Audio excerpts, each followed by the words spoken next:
All right, taking a look.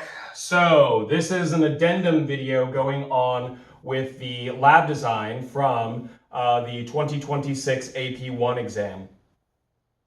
Pardon me.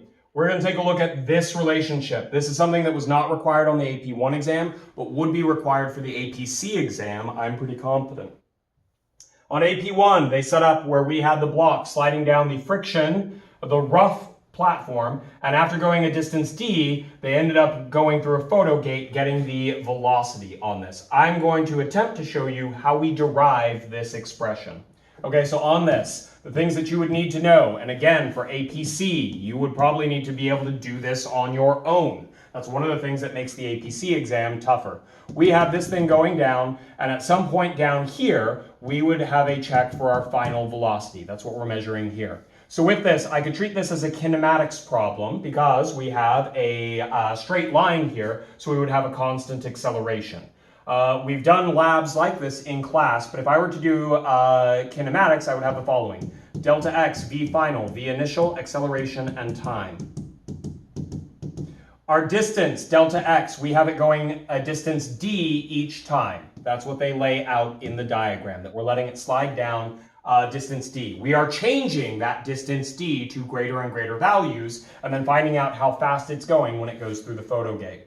Our final velocity, they are calling just v, so I'm going to fill that in. We are releasing it from rest each time, so this is v naught equals 0. And acceleration, I'm actually going to put a star next to this because we are going to fill in what the acceleration is. We know nothing about the time. Maybe that's something that we could solve for, but I know that I'm going to be working with the acceleration. How do I know that? Because I'm looking to include the coefficient of friction. Well, the coefficient of friction, as I mentioned in the other video, is tied to, the only place that we have that showing up in equations is going to be our force of friction. Okay, so I'm going to have to work with forces, and between these two variables, acceleration or time, which one do I think I'm going to be able to get more easily when I'm working with forces? Well, my brain should be going to, hey, that's the entire thing about forces. Forces cause accelerations, more accurately, net forces. Okay, great.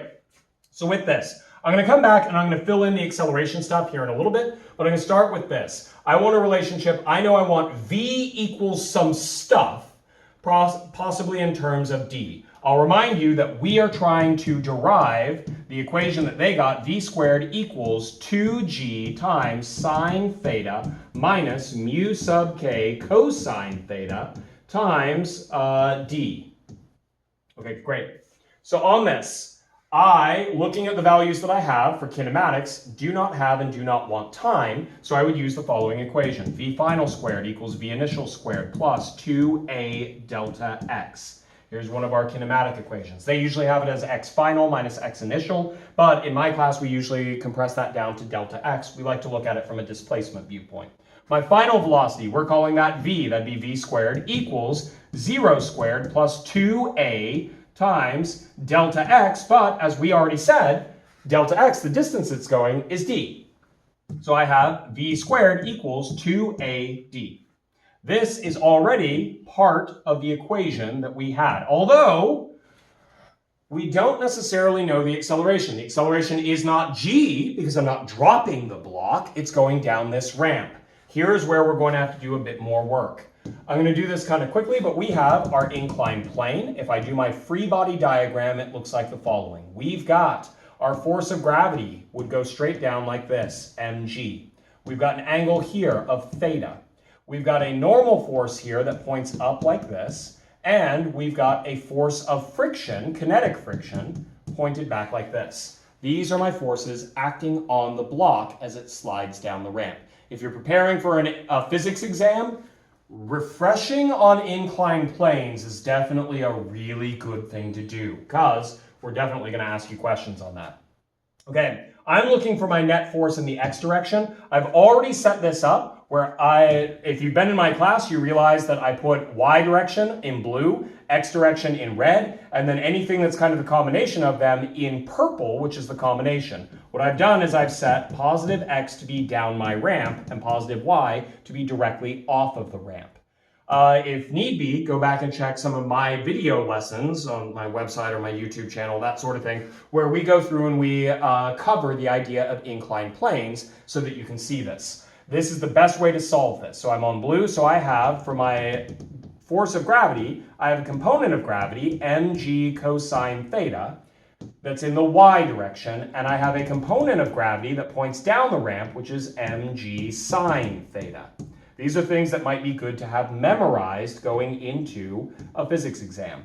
There are a couple ways of doing it, but the best thing to do is just remember the angle of incline is here between your gravity, straight down, your gravity vector, and its new y component.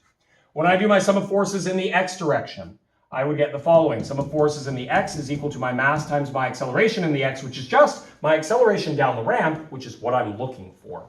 In this case, I would have the force of gravity, mg sine theta, is pulling it down the ramp, and it is fighting against my force of friction back up the ramp, which would be mu sub k times my normal force. And that would be equal to my mass times my acceleration. Okay, right now I'm stuck with that as is because I don't have the normal force. But my normal force is in my y direction.